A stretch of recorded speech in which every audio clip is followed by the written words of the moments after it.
I graduated high school with a 1.9 GPA on probation for bad behavior.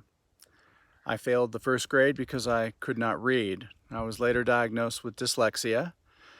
My parents, my two biggest fans next to my wife, my father was an LAPD police officer and my mother was a waitress. They didn't have the financial means to do anything with my learning challenge, so I was just kind of passed through the system. After barely getting out of high school, I went to a local community college, Pierce College, where I failed several classes. The very first class I failed was public speaking, the same exact class that you are currently getting ready to take. After failing several classes at Pierce, I was told I was no longer welcome. So I went to another community college, College of the Canyons, where I failed some more classes and was told I was no longer welcome there. So I tried a third community college, Los Angeles Valley College, and I failed several classes there, among them another speech class, a theater class, a broadcasting class, and a business class before I was told I was no longer welcome there. So now at the age of 22, I have to do something, so I decided I was going to become a car salesman. I went to work at Glendale Jeep Eagle selling Jeeps. I sold cars for 6 months. That was the best education I've ever had with regards to dealing with people. If you want people to spend their money, you need to communicate properly. However, at the age of 22, I did not want to work 60 to 80 hours a week for commission only. I wanted to party, pursue relationships that I should probably not be pursuing, and have fun. So I quit the car lot. I was at home. I was still living at home, sitting on the couch watching TV when my father, 6'5" LAPD sergeant, came home on his lunch break.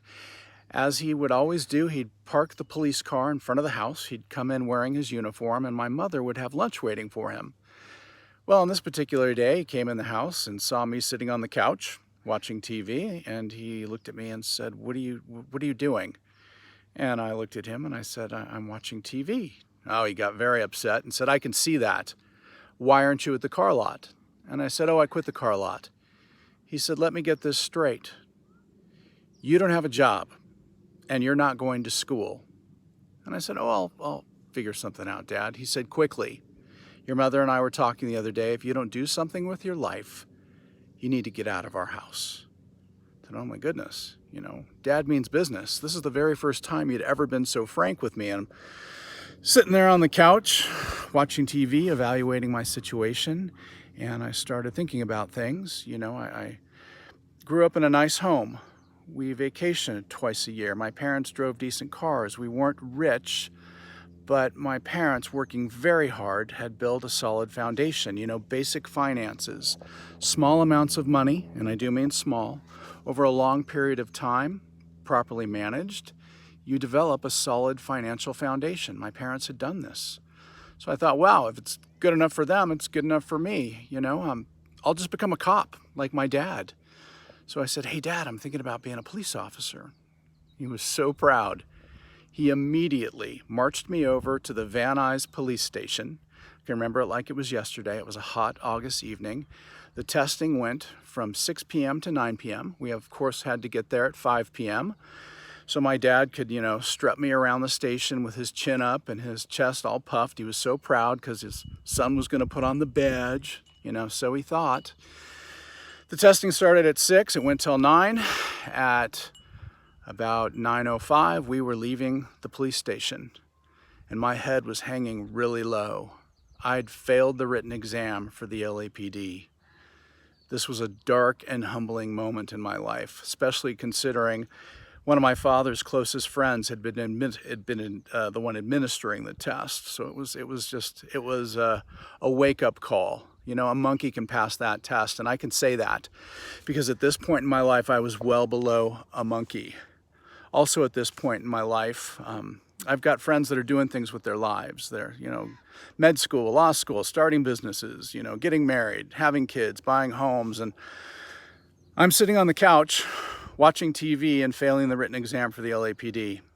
It was a dark moment. I was fortunate in high school to be one of the cool kids.